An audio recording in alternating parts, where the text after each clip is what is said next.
Hey, how are you guys? Welcome to my channel. This is JC Diaz. Today I have a very special treat for you guys. I have a reaction video with Candace Owens.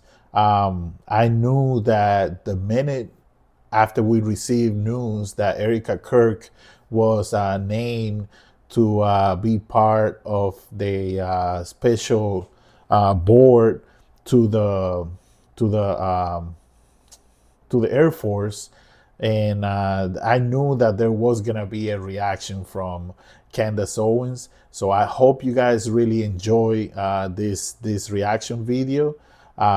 Thank you to my supporters for always being there for me. So without further ado, let's go ahead and start the show, and we'll go straight to the video.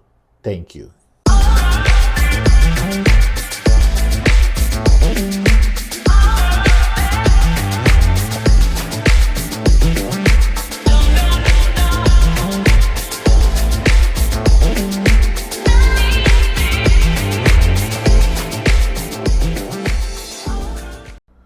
Hey, how are you guys? Welcome back. I am so excited about this.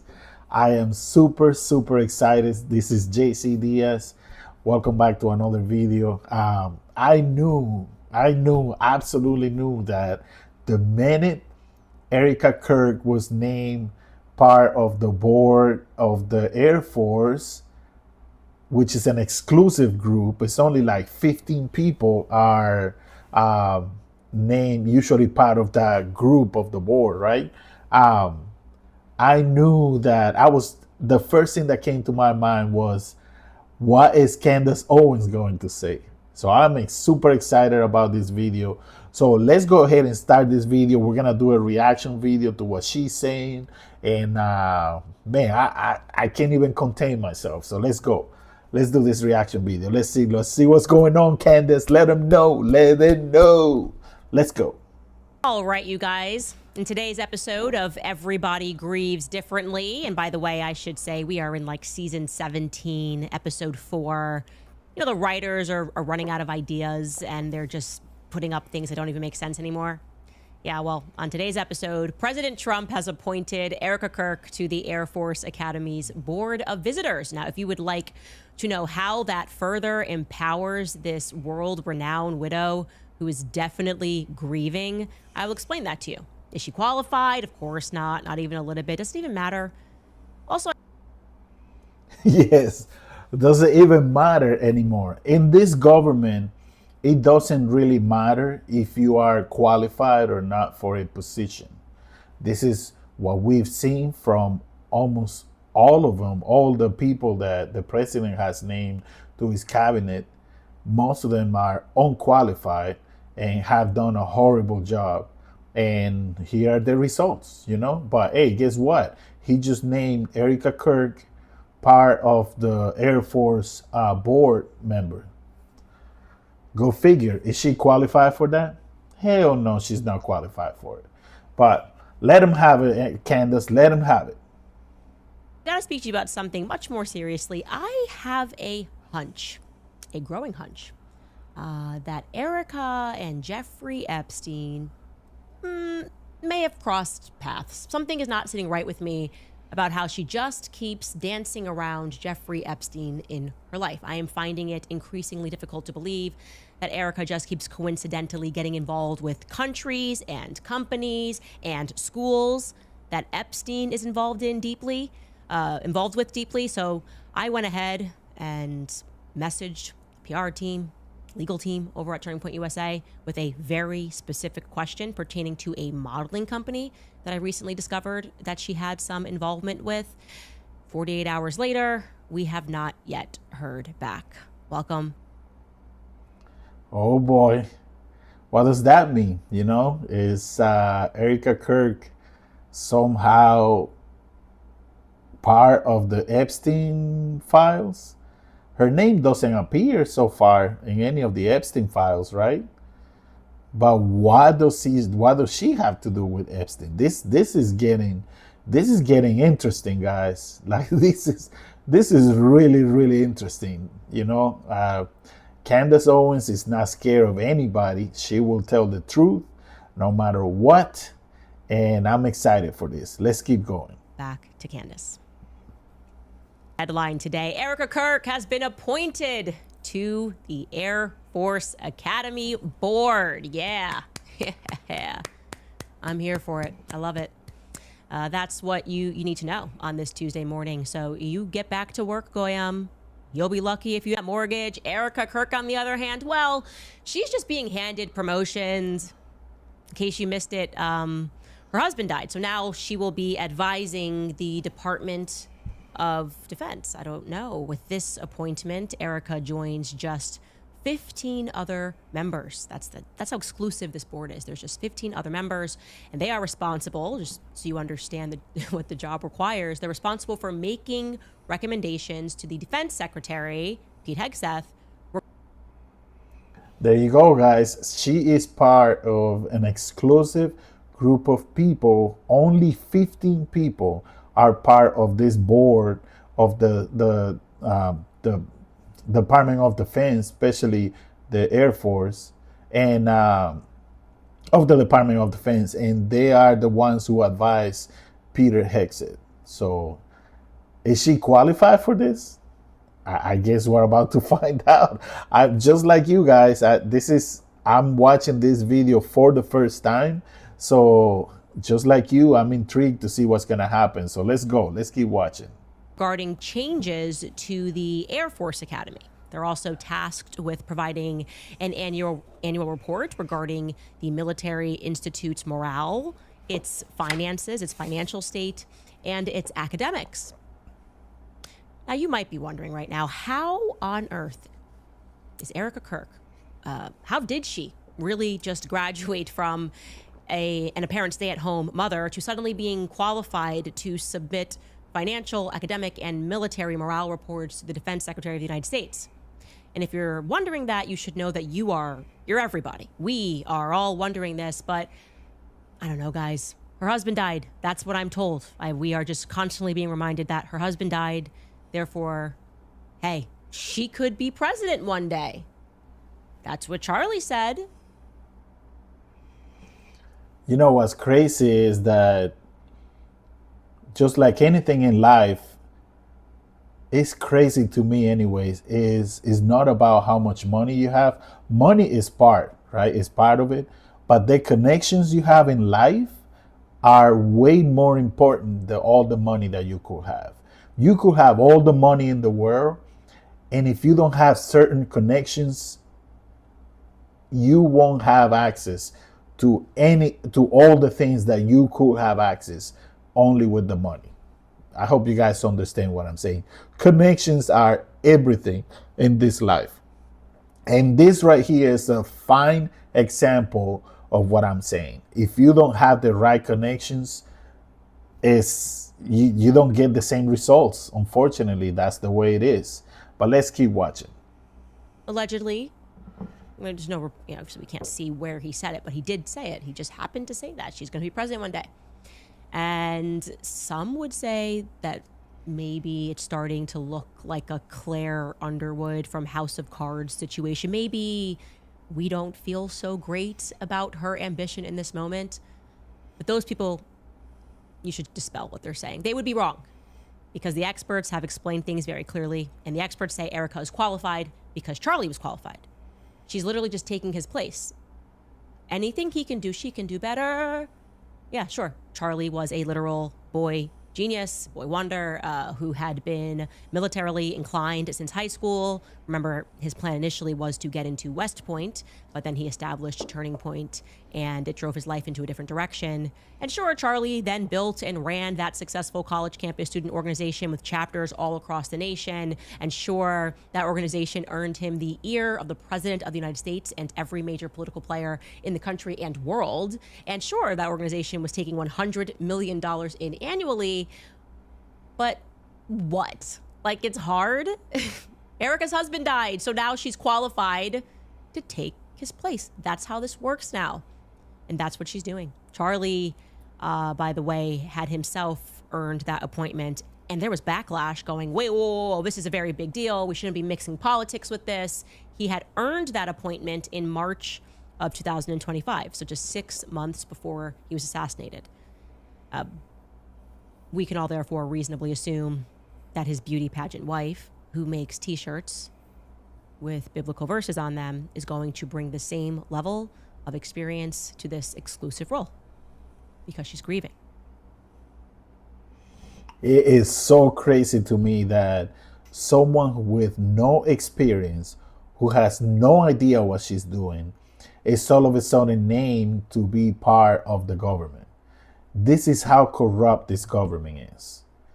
This is absolutely how corrupt this government is. As long as you show loyalty to the president, you could be the biggest idiot on the block. And as long as you show loyalty to the president, you will get an appointment to, an opportunity to be part of his cabinet.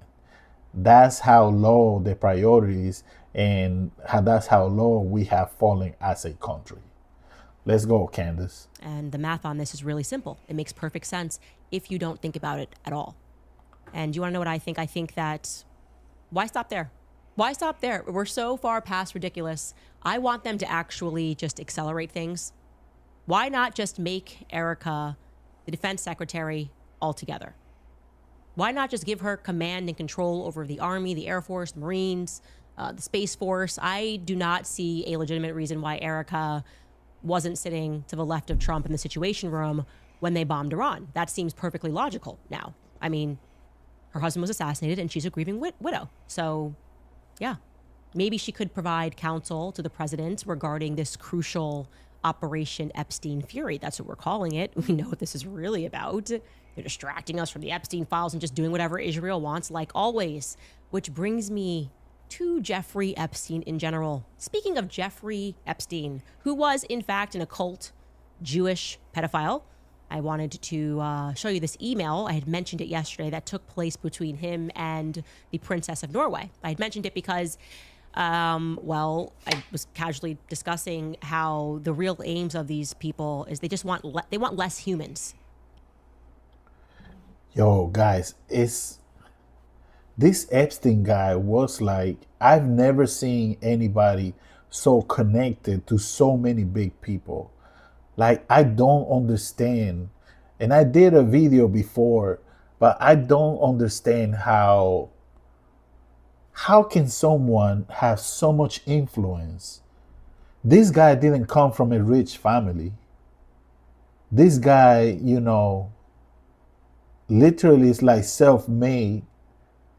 But how did this guy gain so much influence over so many people, so many important people, not only in the US, but all over the world? This guy has influence on almost everybody that we know that is famous. Government, famous people, it doesn't matter. This guy was like, it's crazy. And you know what's crazy is we didn't even know about this. It is amazing. I'm starting to doubt that Epstein is actually dead. I wouldn't be surprised if they let him go and change his face and moved on somewhere, and the guy is still alive. I'm not surprised. But let's keep watching Candace. The elites want less humans on Earth. They do not want us to be able to reproduce. They will give us whatever propaganda serves, whether you're left or right.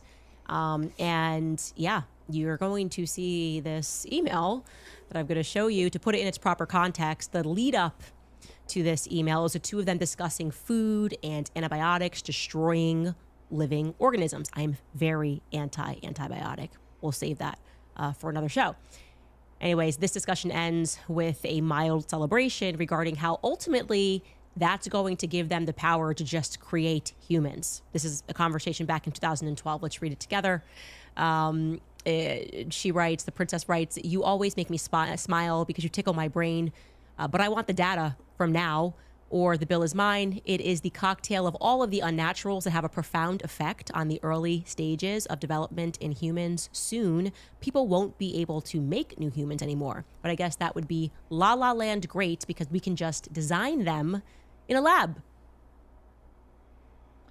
It is crazy. Think about this. These people actually believe that they can control how many humans are born, and they can actually control how they can make humans in a lab.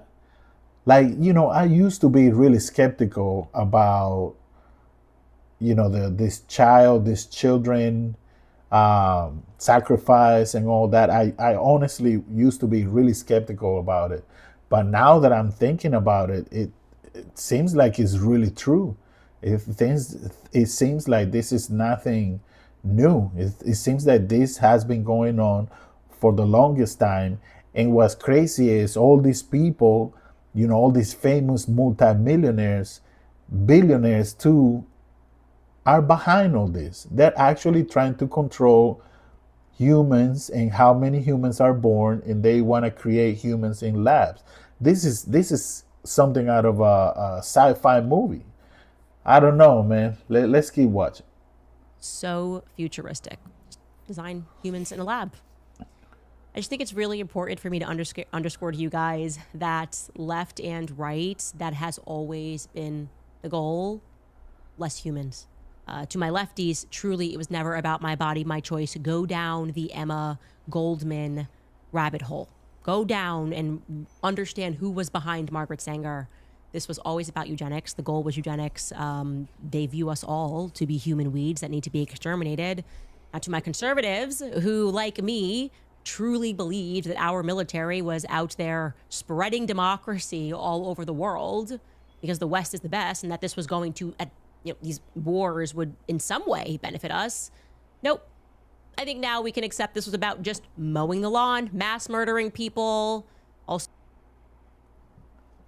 I've told you before in my previous videos. If you guys have time, go back and check out some of my videos.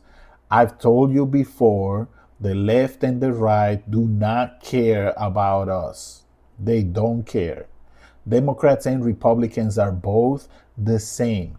They just use different techniques, different methods to deal with us, but they do not care about the American people. They want to be in control. I've told you this before. This is nothing new. I'm glad that Candace Owens is saying this, and finally she's opening her eyes, because she has a way bigger platform than me. I literally only have like 378 followers. This woman has millions of followers, and I know they listen to what she says. So thank you, Candace, for saying the truth and stating the facts. Thank you. destroying history because they want like a forever present, a forever future almost. Like we did in Iraq, like we did in Afghanistan, destroying ancient civilizations, with the added plus of stealing country resources that are going to help them further poison the general Goyim population. Poppy seeds for opiates, followed by an opioid crisis in America, get everybody addicted, encourage them to kill their offspring. Big pharma in a nutshell. Okay. Yes, it is also their ultimate goal with IVF. They want all of us to have to come to them, the government overlords, to. This is called population control, guys. It is called population control. They want to control us as humans, and they want us to do whatever they want. And unfortunately, if we don't stand up for ourselves, it is going to happen. It is going to happen if we don't stand up for ourselves. Be able to have a family. A lot of women today are struggling with fertility issues. That's a real thing, and that is not by accident. That is by design. So there was all of this panic yesterday online. The show is trending because we're beginning to discuss the occult. We're discussing mysticism. These people are literally summoning demons, and they're making blood sacrifices. And now the world recognizes that. I think it's now a mainstreamed conversation, which is fantastic. My son the other day mentioned that to me, and I've always been kind of skeptical about it, about sacrifices and all that. But it seems like it's true. It seems like sacrifices are being done. My question is, what is the purpose of these sacrifices? If you guys know, any of you, please comment on the comments below. Also, hit like, share, and subscribe so to help my channel, to help the algorithm reach my channel, so my channel gets out there and we can spread this word. But man, I wonder what's the purpose of the sacrifices. If any of you know, please comment below. And I wanted to follow up on that note and show you another clip of Father Ripberger discussing this on Sean Ryan's podcast. He's on there discussing, as an exorcist, the things that he has come across. It's a fantastic conversation. It's like 4 hours long. You should watch the entire thing.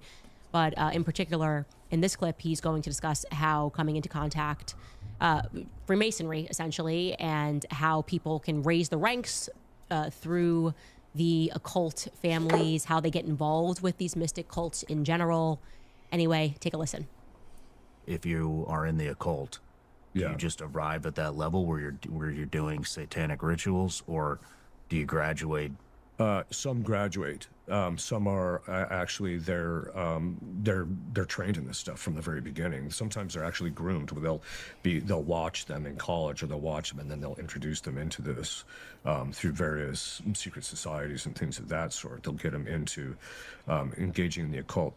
There's a few of these people, not many of them, that are actually part of a pedigree or history that extends back to the late 1500s, 1600s, where the occult practices has been in their family lineage literally for 300 to 400 years.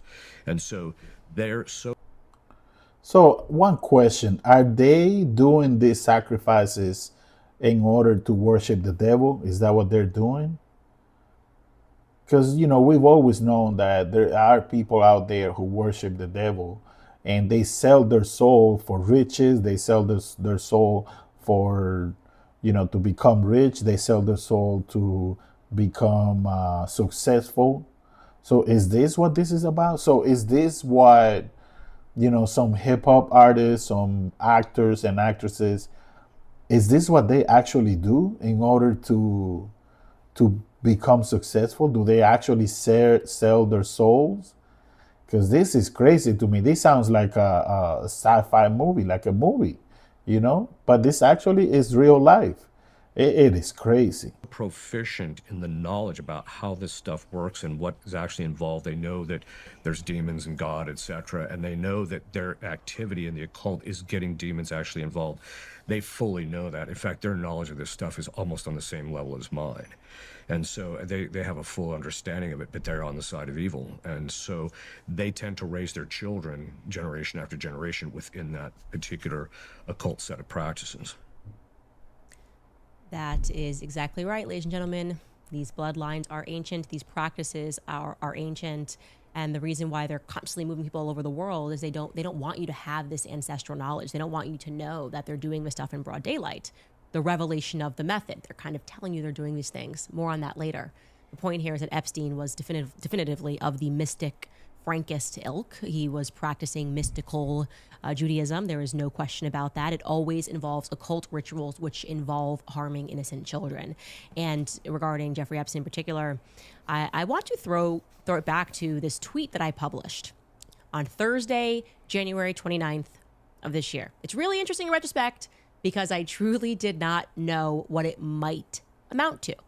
So the backstory here is that I had received a couple of emails from people that follow and watch the show at the White House, and they said, "Hey, Candace, Andrew Colbert, Mikey McCoy, and a couple of women look like Mikey McCoy's wife. They were in the West Wing, and we just thought that's kind of odd because Andrew just presented as though he was live on the Charlie Kirk show doing a phone call with Kash Patel, but actually he's here. He's in front of us here in Washington, D.C. on the other side of the country." So I followed up with them and I asked them specifically who was Andrew Colbert and allegedly Mikey McCoy and co meeting with. Could you guys ask around and figure this out, where you saw them? And they said, well, and I'll quote this, the offices in that general region are senior White House staff. It could be Susie Wiles, Stephen Miller, James Braid, the vice president's hallway and the situation room connect to that lobby. So any number of people could have been in there, a Cash, the NSA director, Pete, The cabinet meeting had just let out 15 minutes prior too, so that also adds any members of the cabinet.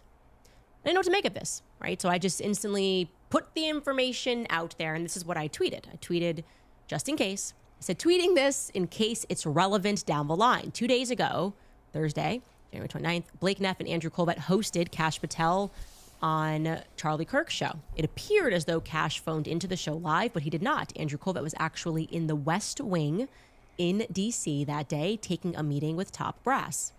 The episode was pre-recorded. People in the White House and all around the world think Andrew is shady and intentionally wanted the public to think that he was in Arizona for some reason. So they asked me to release this information. The next bit is unconfirmed, but they believe Andrew was accompanied by Mikey McCoy and his wife, Elizabeth. If you see something, say something. Okay, so I share that. And what struck me as immediately odd was that Andrew Colbert and allegedly Mikey McCoy and his wife were making an effort to fake alive on Charlie Kirk's show with none other than Mr. 33 Kash Patel. Like, why do that at all? In that particular episode that they had with Kash Patel, Kash called in and it was all very performative. I never do this. I never call. Like, it's like, you guys are like together in DC. What are we doing here? I had also replied on January 29th, which you can find this tweet to someone. And I said like, hey, I'm trying to figure out why Andrew Colbert's in the White House.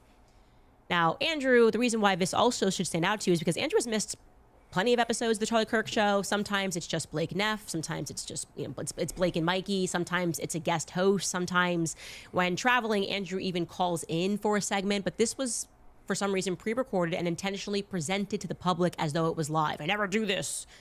So I thought through that and I said, a fair assumption is that they did not want people to know that they were taking a meeting at the White House.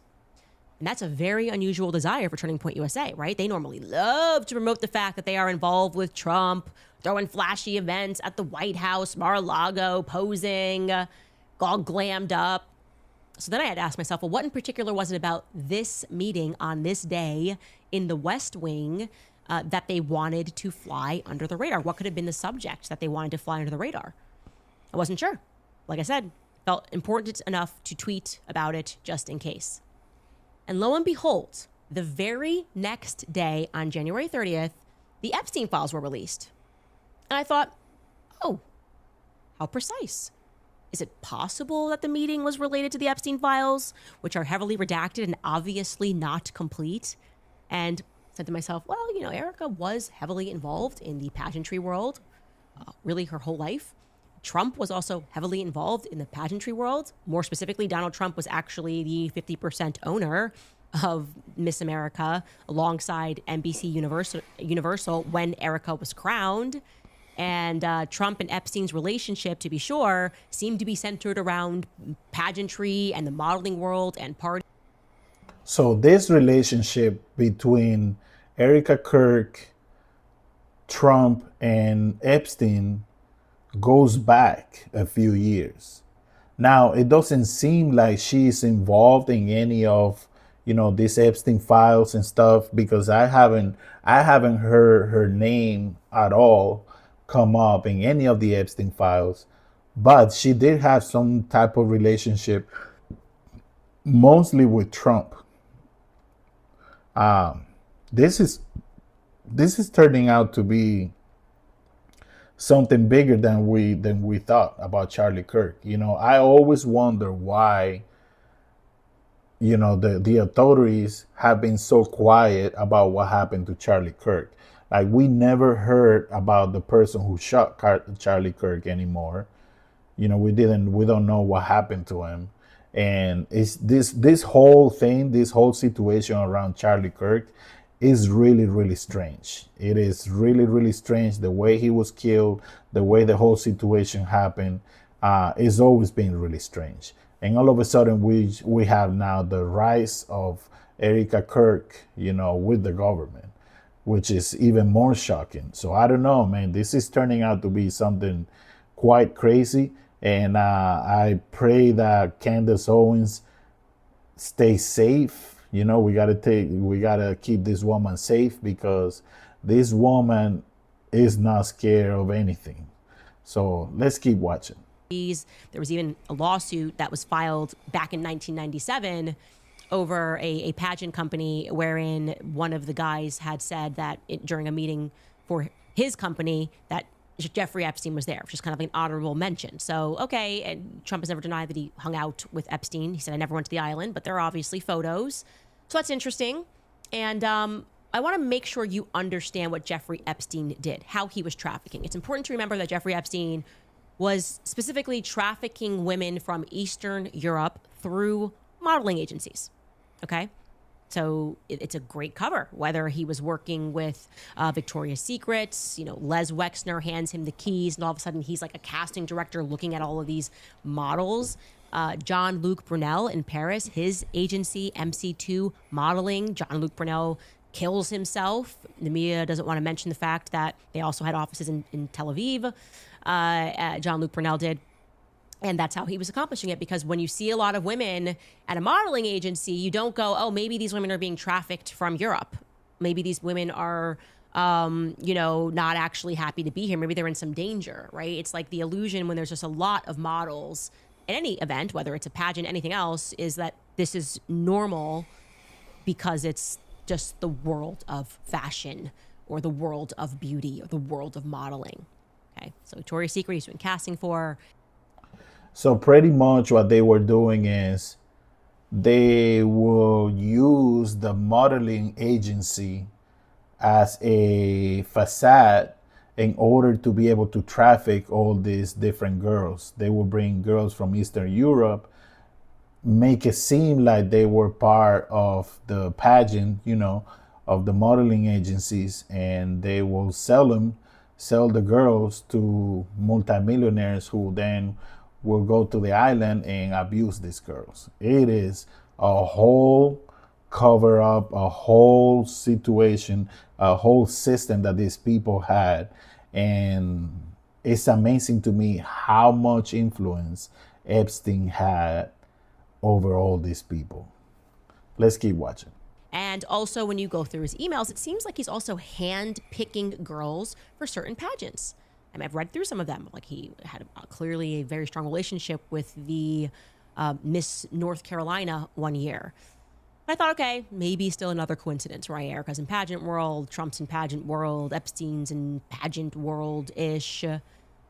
Then we took a week off to investigate Erika, and I was even more stunned by some more coincidences, and I'm going to run you through them here. Okay, so in 2010, we know Jeffrey Epstein, based on the emails, begins procuring models from Romania.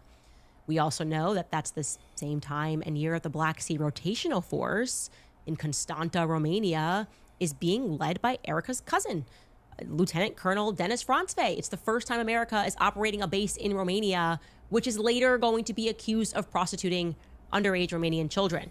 Brothel, Colonel Otto Buscher. Same time frame, Tyler Boyer goes out to Constanta, Romania, and he's hanging out and he's partying and he's drinking with Romanian models and parliament politicians.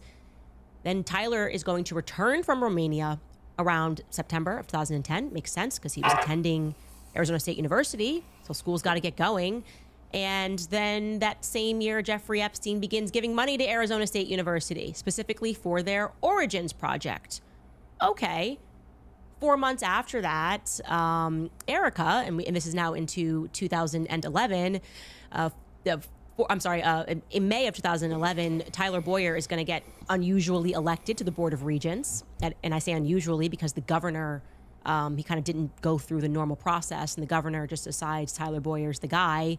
And then 4 months beyond that, Erika is going to enroll into ASU for her final year of college from 2011, 2012. And immediately 2 months after that, after the semester begins, she wins Miss Arizona USA, right, in November. And right after winning, we know she's going to establish this working partnership with the U.S. Marines Black Sea Rotational Force in Constanta, teaming up with them to run the Romanian Angels Project through her 501c3 Everyday Heroes. She's going to go out to Constanta. She's working with Colonel Otto Buscher, that same colonel who's going to be accused of trafficking and prostituting underage Romanians, apparently.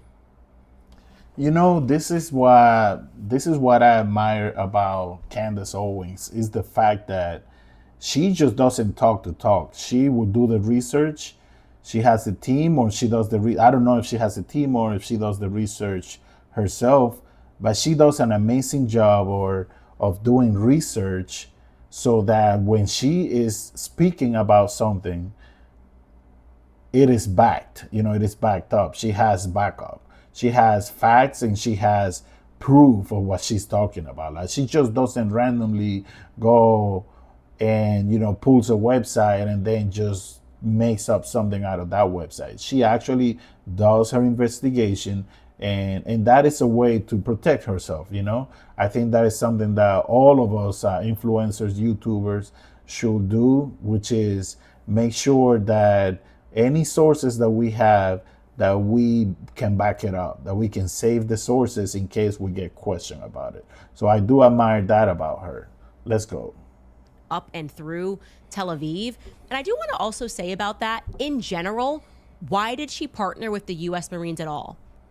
That's not a requirement. Okay, I went to Romania twice. My best friend was Romanian, and actually lived, her family, like she grew up here, but her family lived in Constanta.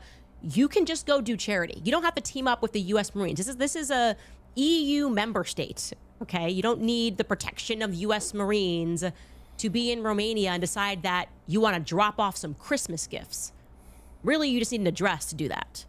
But for some reason, this particular charity felt that they needed to team up with the U.S. Marines. I just want to point, no one's really recognized that. You don't need to do that. I can go do charity anywhere in Europe right now. Doesn't demand a partnership with the U.S. Marines. It's very strange.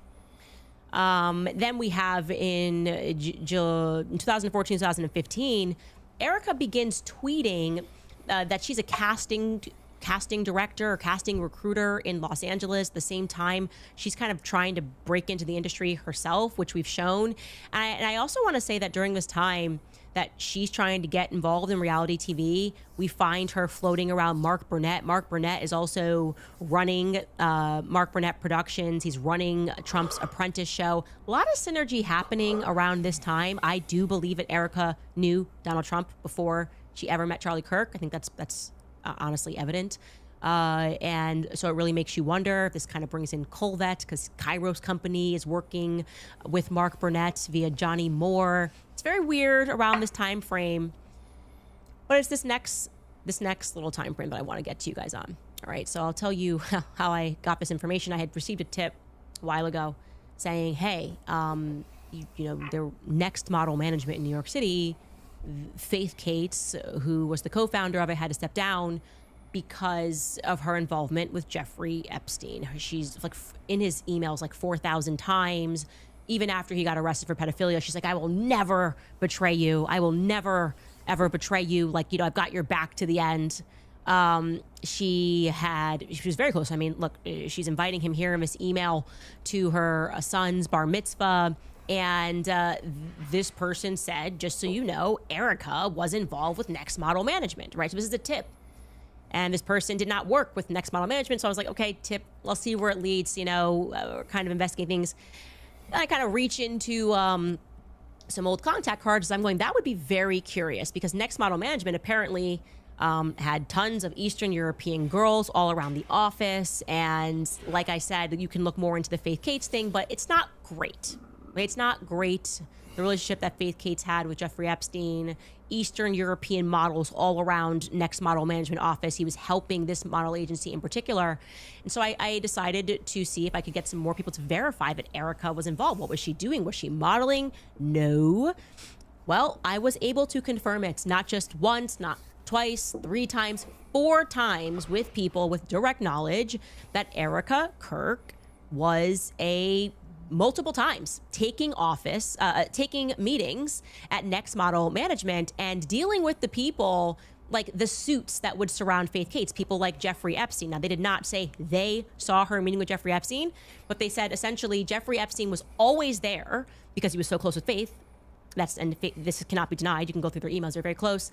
And so he would sometimes come in and he would take a meeting. And so he would just kind of, when you're friends with someone, I'm going to take an office, and nobody knew what the context of these meetings were. They are saying that in meetings like that, meaning Erika was not there because of a modeling contract or because they don't know why she was there. They don't know why Erika was in that same category of suits.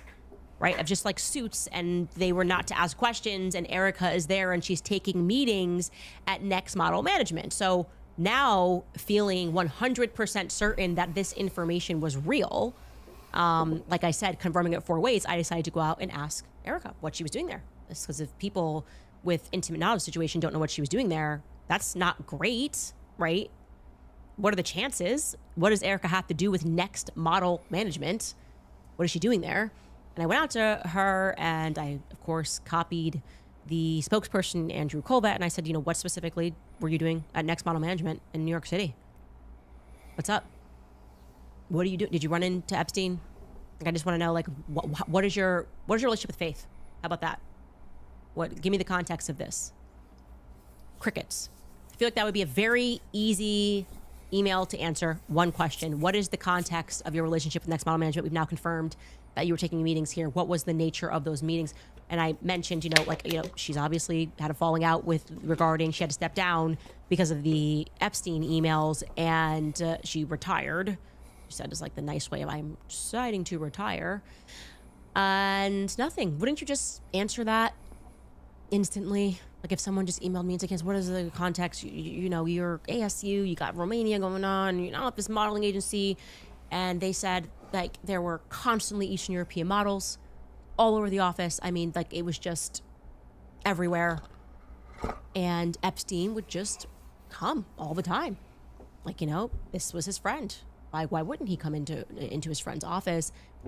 Wouldn't you, like, rank that really high in terms of just giving a comment and being like, oh, I was there for, I don't know what would be an appropriate answer. I literally don't know what would be an appropriate answer. I don't know why she'd be there, but wouldn't you just offer that answer if there was a good answer? These portions about dinner, he says dinner with the family, but Erika will allege that she arrives home at 5:24, and then at 5:41, Charlie is allegedly, as she's coming up, she's already upstairs, Charlie then's allegedly going to text her and ask her what time dinner is, despite being in close quarters. Erika is then, because it's a very small apartment, they can wake Gigi up by opening a fridge in the middle of the night. Charlie is then going to text Erika and ask, like I said, what time dinner is, and then Erika is going to text Charlie that dinner is ready. So this is a fast dinner. I have to fit in everything.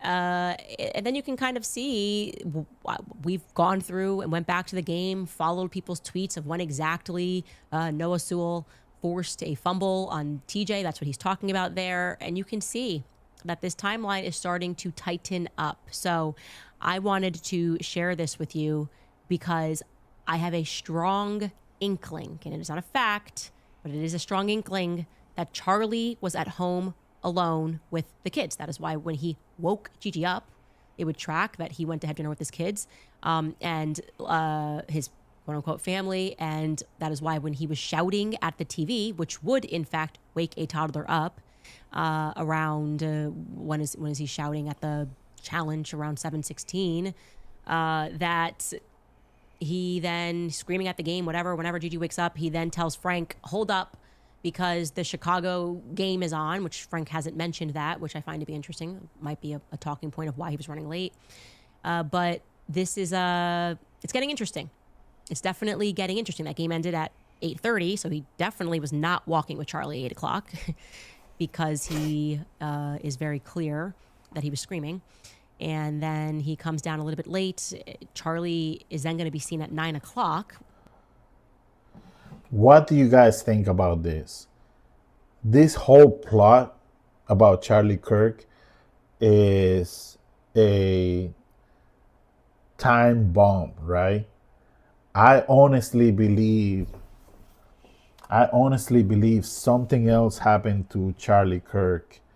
There was a plot to assassinate Charlie Kirk, and I think Candace is really close to discovering exactly what happened, but I don't know that she would be able to actually discover what happened to Charlie Kirk, like who's behind his assassination. Because I don't think the guy that shot Charlie Kirk was a lone wolf. Like I don't believe he was by himself. I don't believe he worked by himself. He had to work with a group of people to coordinate this assassination. Let's pray for Candace so something doesn't happen to her. The closer she gets to the truth, but I think she's on the right path. I believe she is on the right path to discover what happened to Charlie Kirk. But let's continue to watch. Walking with his bodyguard Heath and accompanied by a tall man who is not Frank Turek. So locals did not see Frank Turek on this walk with Charlie. They did see Charlie on a walk. He stopped. He spoke with his neighbor for a few minutes about his upcoming tour, said hello to the dog. Yeah. My suspicion is Frank was there for some reason. It's not, you don't just like sort of invite a pastor over and then say, come back. And there's something going on. There's something going on. And I think Frank would know the answer. I think Frank could answer, by the way. I will get an email out to him as to whether or not he was the person that was in Charlie's studio when he looks off to the left before the Laura Ingraham hit. And I think Frank could actually answer whether or not Erika was home.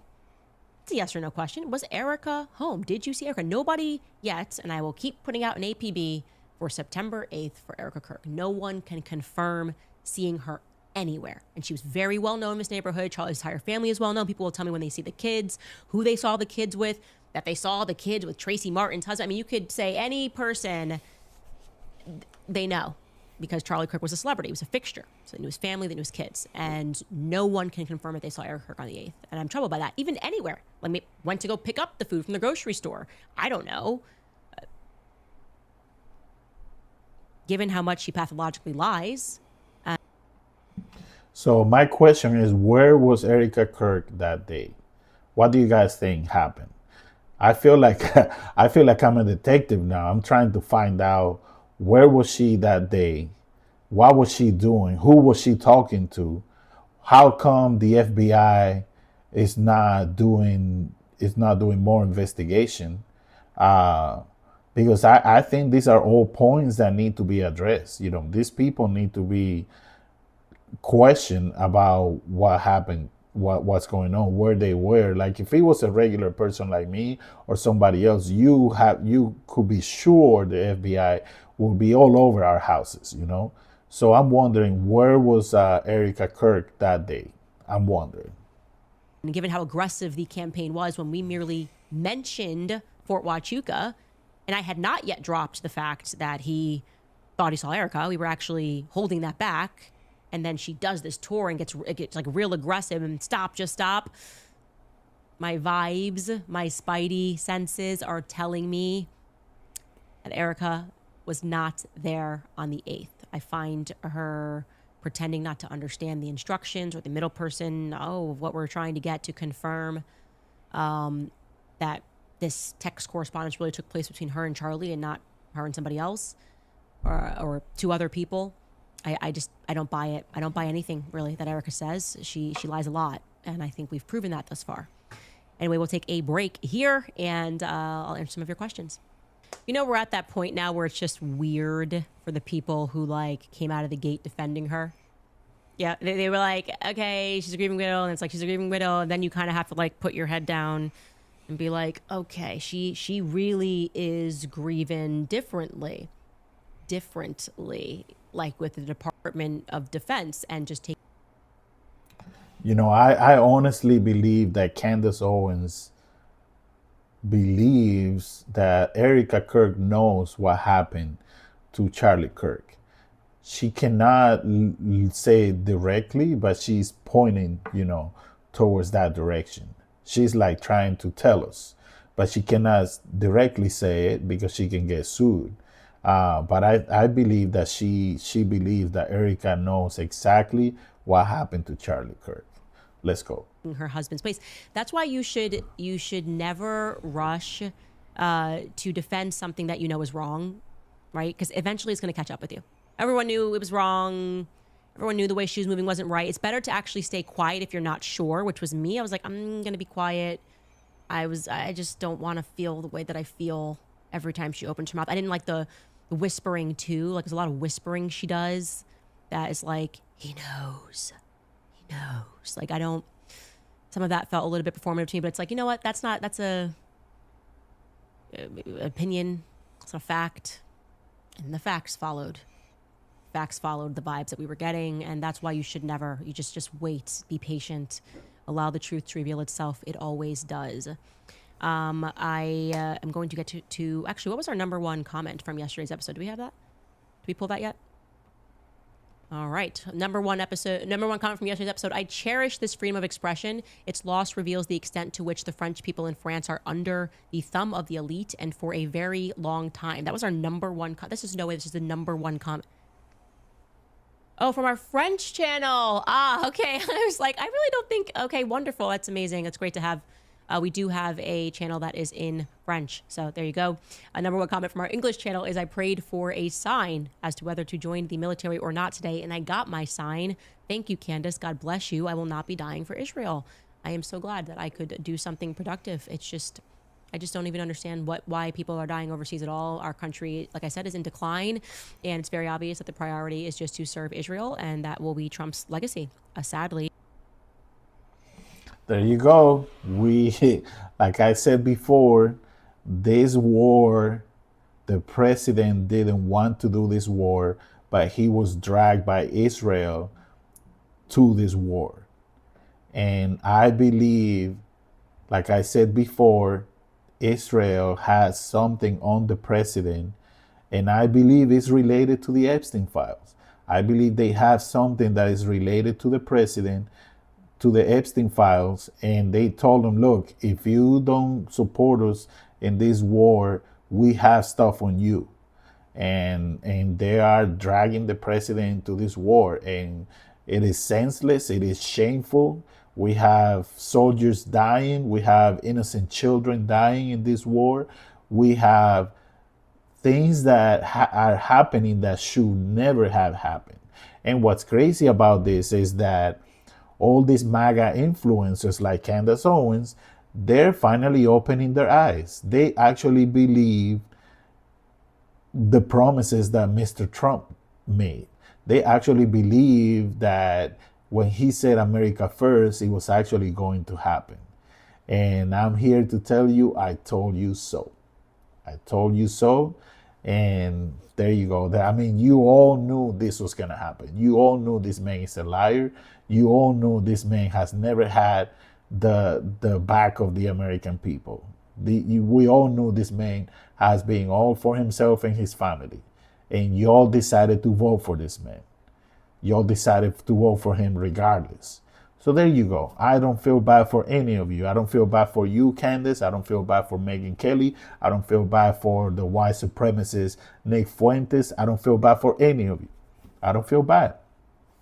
We told you this was going to happen, and you still voted for this liar. We told you this was going to happen.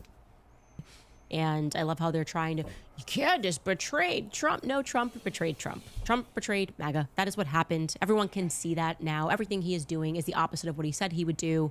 And yeah, you would actually prove yourself to just be a moron if you think that the literal Never Trump movement, which is now applauding his every move, is somehow at all reflective of original MAGA. That's so beyond ridiculous. It's stupid. Let's see some comments that you have for today's episode. I don't know how to say your name. I'm sorry. Hamularicdon. I love the fierce passion that you have for truth. Everyone has a growth arc. I love seeing your mind and your views mature. In conversations, I see that others want to trust your sincerity, but feel that you helped push the culture war, Fed slop distractions in the past too. Your honest thoughts here. I've been giving you my honest thoughts. I was a part of it. I did see it as just a problem with the left. That's the whole point. That's why I say this is our perspective on the right, and this is your perspective on the left. And it's now become very clear to me, and I would say especially after Charlie Kirk's assassination, how this really works. And yeah, I've been honest about everything. I was number one person wearing a MAGA hat thinking that Trump was going to bring forth change, and I caught a lot of bullets. And I think that that's kind of been the biggest disappointment, is that he didn't, at the end of the day, we just got it wrong with him. Or I don't know if it's just this time around, if this is. But see, here's the thing though. We told you this was going to happen, and you guys chose to not believe what people were telling you. You chose to support this man who was a liar. It's not like there's no history about him. There is history about this man being a racist from back in the day, from the 80s. There is a track record from this man being a hater. This is nothing new. And you guys still chose to ride with him. Even knowing that the only reason this guy was running for president was to stay out of jail. That's the only reason. This man has never had the American people back. He's never had our backs. Never. This has always been about him enriching himself and enriching his family. This is what this has always been. So don't come with this bullshit now that, oh my God, we were wrong, we were wrong. No, you knew that this man, who he is, you knew who he is, and you still chose to stick with him because you thought that he was really gonna change. So I don't feel bad for you. I don't feel bad for you on that Who one. he is after the assassination, I don't know, but I don't regret learning. I don't regret growing, and I can say without question, I have always been honest. So I never said something that I didn't believe. And sometimes with more information, you learn more. Learning about Sigmund Freud, I just ripped me into a new reality in terms of how the world really works. The Brigitte story ripped me into a new reality because I didn't care about the left and the right in that moment, because I was talking about France. I don't even know what is their left and their right. It was just, wow, this is really strange. This is like a cult. And why is the entire mainstream media apparatus conspiring to hide this very obvious fact? And it just brought me to a different place that kind of sat outside of politics, which I'm happy about. Thank you for that question. Mary Garcia writes, for many years, I have learned about spiritual warfare from Father Ripperger's books and conferences. What I learned is that demons mutilate to the absurdity. Militate to the absurdity. That's what I see happening with this whole Turning Point USA Eric situation. God bless you, Candace. I think you meant Turning Point USA Erika situation. Yeah, there's a lot to look at. I definitively think that people naturally felt the spiritual ick. There's an element of this that you don't even need to learn. You don't need to be a professor of theology. It's innate, and that's kind of gets into the intentional push, as we discussed yesterday, toward empiricism, rationality, scientific. Let me ask you this, guys. Do you guys believe, and this is a real honest question, right? Do you guys believe that Charlie Kirk was sacrificed? Was he a sacrifice in order for someone to become, to sell their soul and become famous and successful and all that? Do you guys think he was a sacrifice? If you believe so, comment below. If you don't believe so, also comment below. Please let me know. It's an honest question. Do you guys believe Charlie Kirk was a sacrifice for the devil? Method is because they're basically saying, ignore your gut, ignore that thing that comes online and tells you all of this is wrong. And we should stop doing that. We should stop ignoring our gut. There is so much more, and they know that there's so much more. They're playing with demons. Amy Loves Music writes, you have shown Erika's lineage. She is conditioned through her mother and the military. I'm excited about Trump, but over Kamala, who wouldn't be? Now, the Epstein files, I'm so disappointed in all of government. How do we fix it? God bless you for opening so many eyes. I think you meant that you were excited about Trump over Kamala. Yeah, I mean, it wouldn't have been better with Kamala. And I don't want people to think that it's an either or. It's just not. And Kamala actually reminds me a lot of Erika. When we got into the Kamala Chronicles, where I was like, I don't even think she remembers what she said yesterday. It's like she's on autopilot and somebody is just downloading new data into her. And I agree with Candace on this one. Every time I saw the debates between Trump and Kamala Harris, Kamala never had an answer as to what was she going to do that was different from Trump. Every time they asked her, what policies are you going to do on the debates, all she was looking to do was trying to fight Trump and trying to, contradict Trump. But she never actually had a plan. So I absolutely agree with her. Kamala was not going to be any better than Trump has been. I don't think so. I don't think she would have been any better.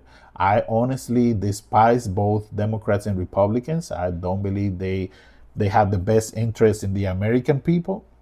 Like Candace has said in the past, I believe both of these parties are trash. They don't care about the American people. They only care about enriching themselves. And I know that a lot of people fell for the trick from Trump because he promised America first and all that. But here we are. Here's the reality. He is no different than any of the Democrats or any of the other Republicans that have been there in the past. He is no different. But the Democrats are not better than any of the Republicans that have been there in the past. They're both the same. This two-party system is ridiculous and is not good for our country. This two-party system is not good for our country, and I've never agreed with it. That's why I am an independent. I am absolutely an independent and will stay an independent as long as there's a two-party system. They're like, this is your grandma. She's like, that's my grandma. And there's no explanation for the lack of consistency. So, and then we kind of learned that her mother was involved with potentially the MK Ultra project. Like her mother was a scientist. Don't quote me on that. I can't remember at this exact moment, but she was definitively working at a university. I think she was a scientist. I think that's accurate. And also a psychologist, and a lot of weird stuff there.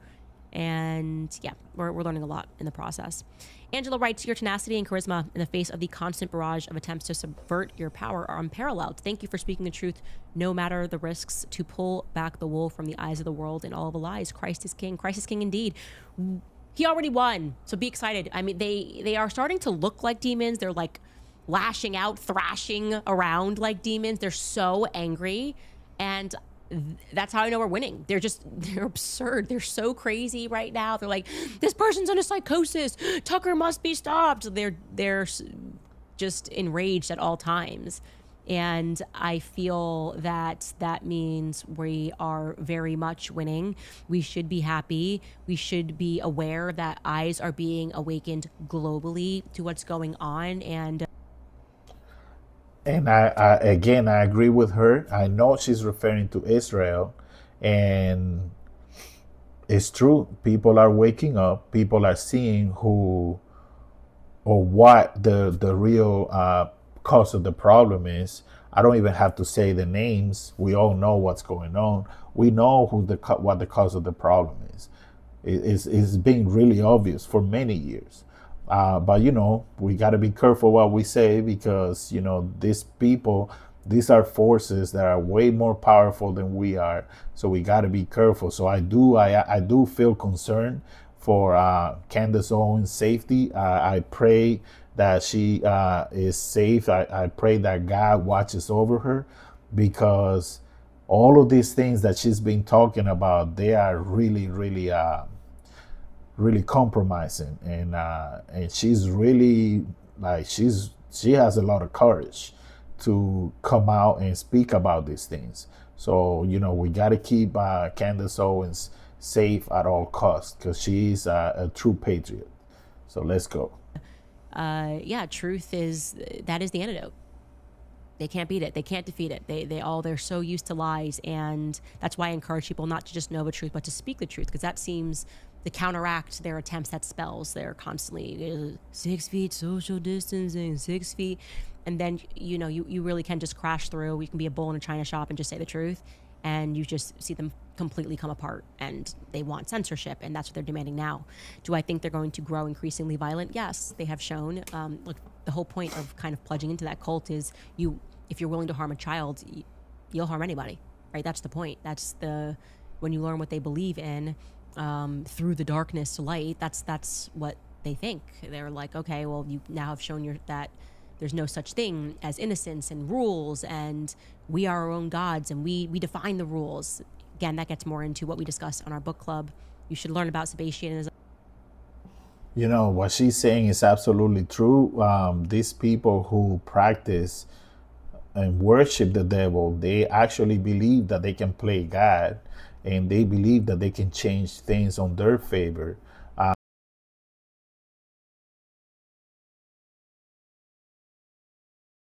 It is a really scary time. It is a really scary part of humans.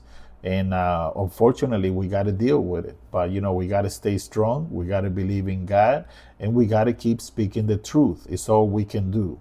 So let's continue. You should learn about Frankism, learn about the Frankist movement that they've tried to bury, and everything else will become, I think, more clear to you. God's people The truly chosen people don't do that when demons come shrieking. Anyway, you guys, you can also sign up for a subscription. We have merged the tiers into one Club Candace tier for $11.99 a month. And yeah, book club is great. It's a lot of fun, and we get to go a lot deeper. Oh, a note from my producer.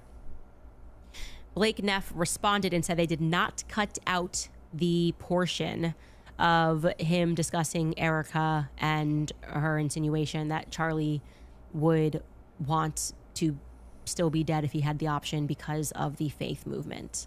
And so he says that we fact checked that, and the full Charlie Kirk podcast episode still has Blake Neff's comments, but it is cut out on the Twitter stream, which is where we initially saw it. So they cut it out of the Twitter stream. It is still available on the Rumble site, just to make sure that we are always being accurate. We don't ever need to be inaccurate or make things up, because they give us plenty of content every day anyway with their absurdity. I do love when Blake Neff does decide to respond, by the way. We're saying a lot here. But he wants you to know that they did not cut anything out of the Rumble stream. So there's that. We will see you guys tomorrow. All right, guys. So we really hope you guys enjoyed this video. Again, this is JC Diaz with JC Diaz Uncensored. Please hit like, share, and subscribe. Help us grow. Help the algorithm find these videos. We hope you guys really enjoyed. This was a really eye-opening video for a lot of us that have been asking questions about Charlie Kirk. We really hope you guys enjoyed this video. So we'll see you on the next video. Thank you guys for everything. Again, hit like, share, and subscribe. My name is JC Diaz. Peace.